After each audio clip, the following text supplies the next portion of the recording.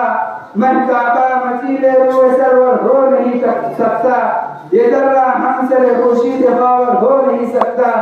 جو بندہ راہ رویراہ پیغمبر ہو نہیں سکتا، وہ ہر لائق تسلیم و کوثر ہو نہیں سکتا۔ وآخر دعوانا الحمد للہ رب العالمین۔